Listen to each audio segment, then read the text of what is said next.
Baik, selamat malam, saudara para mahasiswa yang saya hormati, yang saat ini sedang mengambil mata kuliah hukum adat. Saudara, apa yang dimaksud adalah hukum adat? Itu nanti akan saya sampaikan pada kesempatan pertama, kemudian beberapa definisi dan beberapa pengertian tentang hukum adat, saudara. Nah, untuk itu para mahasiswa yang sedang mengambil atau mengampu mata kuliah hukum adat, saudara, Anda saya wajibkan untuk membeli buku ini adalah hukum adat karangan saya sendiri dan sudah membuat referensi dari beberapa universitas dan fakultas hukum. Saudara bisa menghubungi nanti dari tim penjualan atau marketing. Dan ini merupakan bagian yang tidak terpisahkan, saudara, dari kewajiban saudara untuk membaca buku hukum adat ini. Karena pengertian beberapa hukum adat Anda bisa pelajari dari beberapa buku secara textbook, kemudian materi yang akan saya berikan adalah sebagian besar adalah garis besar daripada pengertian hukum adat itu sendiri. Saudara, kita melihat mengenai apa yang dimaksud definisi dari hukum adat. Saudara, dari definisi hukum adat itu, saudara, kita lihat dari Prof. Hasairin merupakan endapan kesusilaan ya dalam suatu masyarakat, yaitu bahwa kaidah-kaidah ya kaidah-kaidah adat yang berupa kaidah itu adalah termasuk dalam suatu kesusilaan yang telah mendapat pengakuan umum dalam masyarakat itu. Nah, di sini juga ada beberapa referensi yang harus Anda saudara beli atau harus dapatkan melalui jangan membeli buku-buku bacakan. Kasihan para pengarang dan para yang memberikan intellectual property property right, Anda harus yang mendalami fakultas hukum, kemudian Anda harus tertib dalam hal ini membeli buku asli bukan bajakan. Salah satunya hukum adat yang saya karang sendiri. Kemudian ada hukum pertanahan dari karangan Prof. Rosnidar Sembiring. Itu adalah guru besar dari Medan, USU Medan ya. Itu merupakan buku yang harus Anda wajib untuk membaca ya. Nah, saudara, kita melihat di sini adalah menurut Kusumadi Pujosewoyo, saudara. Di dalam Kusumadi Pujosewoyo ini dinyatakan apa yang dimaksud dari adat adalah tingkah laku ya saudara yang oleh dan dalam suatu masyarakat sudah sedang akan diadatkan gitu ya saudara ya. Jadi itu kemudian apa yang dimaksud adat itu adalah suatu kebiasaan normatif saudara yang dipertahankan oleh masyarakat. Walaupun tidak terus terulang, tapi pada saat-saat tertentu berulang harus dilaksanakan masyarakat. Dan masyarakat akan mengadakan reaksi. Misalnya apa, saudara? Pada saat masyarakat adat tradisional akan bercocok tanam pada awalnya, maka mereka akan melakukan suatu upacara. Nah, upacara-upacara itu yang dilakukan secara berlangsung pada saat dia bercocok tanam pada awalnya. Kemudian ada juga memasuki rumah baru, gitu ya. Ada suatu upacara-upacara yang harus dilakukan masyarakat adat itu sendiri. Nah, apa yang dimaksud dalam adat istiadat, saudara, adalah aturan yang berasal dari ketetapan luhur yang dibuat oleh pemuka adat pada zaman purba di masa nenek moyang menurunkan masyarakat sekarang sampai turun-menurun. Saudara, masyarakat adat itu biasanya dan acap kali menghormati para leluhur, kemudian kearifan lokal, bagaimana cara memelihara situasi alam ya, kemudian mereka memberikan penghormatan kepada lingkungan ya saudara ya. Nah, adat istilahnya adalah dari bahasa Arab yang berarti kebiasaan. Itu menurut Prof. Van Dijk. Di dalam bukunya, Van Dijk mengatakan bahwa dalam bahasa Arab itu berarti kebiasaan. Nah, hukum adat istilah untuk menunjukkan hukum yang tidak dikodifikasikan dalam karang-karangan orang Indonesia asli dan karangan orang Timur Asli. Jadi, hukum adat itu sangat hidup di dalam suatu masyarakat. Bagaimana menurut Terhar, saudara-saudara? Definisi hukum adat itu menurut Terhar adalah keseluruhan peraturan-peraturan yang menjelma dalam putusan-putusan para fungsionaris hukum, ya. Juga ada eksekutif, legislatif, yudikatif yang mempunyai wibawa, match authority, yang berlaku dalam masyarakat yang dipatuhi sepenuh hati. Itu Terhar mengatakan begitu, ya. Bagaimana menurut Suryono Sukanto, saudara?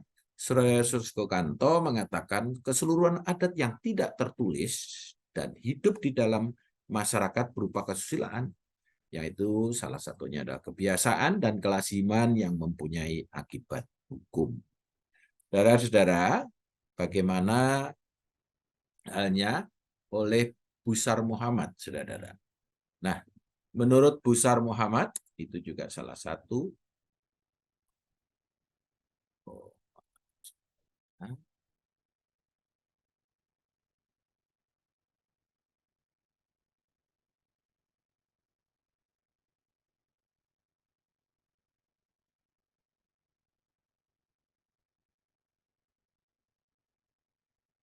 hukum mengatur tingkah laku manusia dan manusia Indonesia maksudnya dalam hubungannya satu sama lain, saudara. Baik itu berupa keseluruhan, baik itu keseluruhan yang berbentuk dari kebiasaan, kemudian kesusilaan yang benar-benar hidup karena diyakini dan dianut, dipertahankan oleh masyarakat adat. Jadi keseluruhan peraturan yang padanya diletakkan suatu larangan. Jika dilanggar akan dikenakan hukuman. Dan berdasarkan putusan dari para penguasa adat atau ketua adat, yaitu orang yang memberikan punya kewibawaan, orang yang mempunyai kewibawaan dan berkuasa memberikan keputusan dalam masyarakat. Nah, bagaimana menurut Van Vollenhoven? Vollenhoven mengatakan bahwa hukum adat adalah hukum yang tidak bersumber kepada peraturan-peraturan yang dibuat oleh pemerintah Hindia Belanda pada saat itu. Nah, dahulu ada alat kekuasaan lainnya menjadi sendinya dalam yang diadakan sendiri oleh kekuasaan Belanda. Kekuasaan Belanda pada saat itu adalah memperlakukan beberapa peraturan-peraturan yang sangat formalistik dan legalistik. Bagaimana dengan hukum adat? Hukum adat yang timbul dari suatu kebiasaan dan suatu yang hidup sesuai di dalam masyarakat itu sendiri. Nah, ini Terhar, kemudian Supomo. Menurut Prof. Supomo mengatakan bahwa hukum adat yang tidak tertulis di dalam peraturan legislatif unstatutory law meliputi peraturan-peraturan yang hidup dan ditaati oleh masyarakat berdasarkan keyakinan bahwa peraturan tersebut mempunyai kekuatan hukum. Nah, selanjutnya Prof. Hilman Hadikusuma dari Unila Lampung mengatakan bahwa kebiasaan manusia dalam hidup bermasyarakat, kehidupan manusia berawal dari keluarga dan mereka telah mengatur dirinya menurut kebiasaan dan kebiasaan di bawah dalam masyarakat dan negara.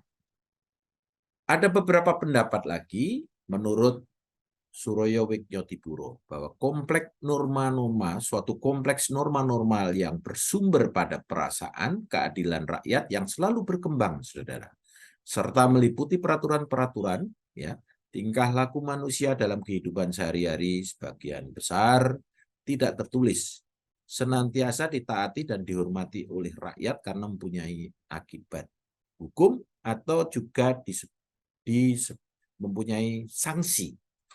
Nah, proses terbentuknya hukum adat, saudara. Bagaimana?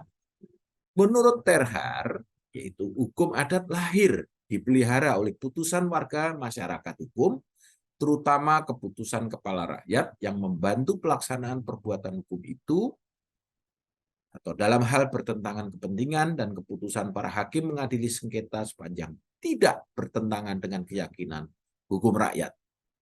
Senafas, seirama, dan kesadaran tersebut diterima atau ditoleransi. Ya, itu menurut Terhan. Proses terbentuknya hukum adat.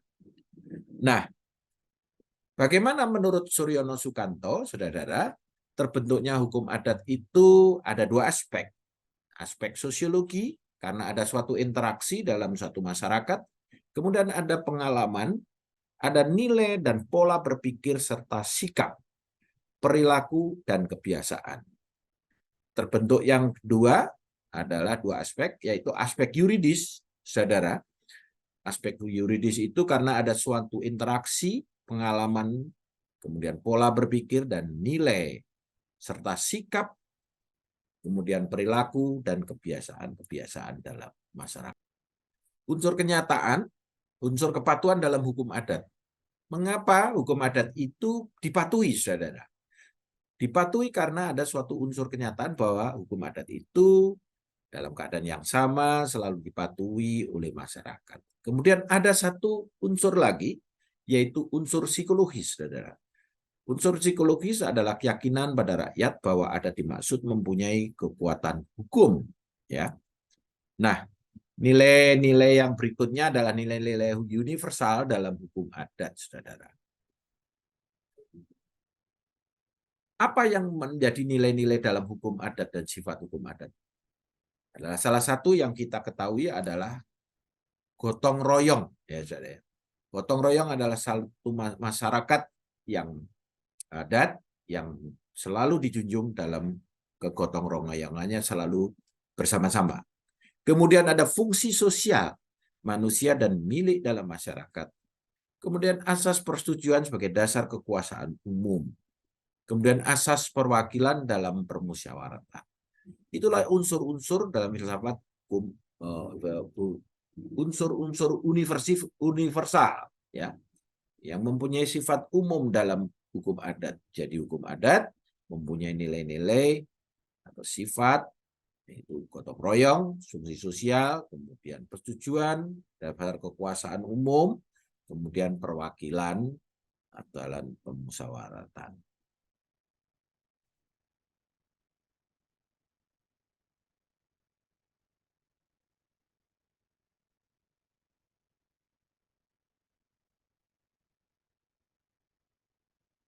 Corak, ya, sifat corak atau sifat khusus dari hukum adat itu apa, saudara? Coraknya, ya, kita melihat kalau dalam suatu masyarakat biasanya ada suatu komunal, ya, komunal atau kebersamaan. Itu artinya manusia merupakan makhluk ikatan dalam suatu bermasyarakat yang sangat erat. Salah satunya adalah kebiasaan tolong-menolong, ya. Menolong, saling memberikan bantuan kepada satu dan lain. Ada satu bentuk yaitu yang corak khusus adalah religio magis, mempercayai, menghormati kekuatan luar, ya dari kekuatan luar yang ada di luar manusia.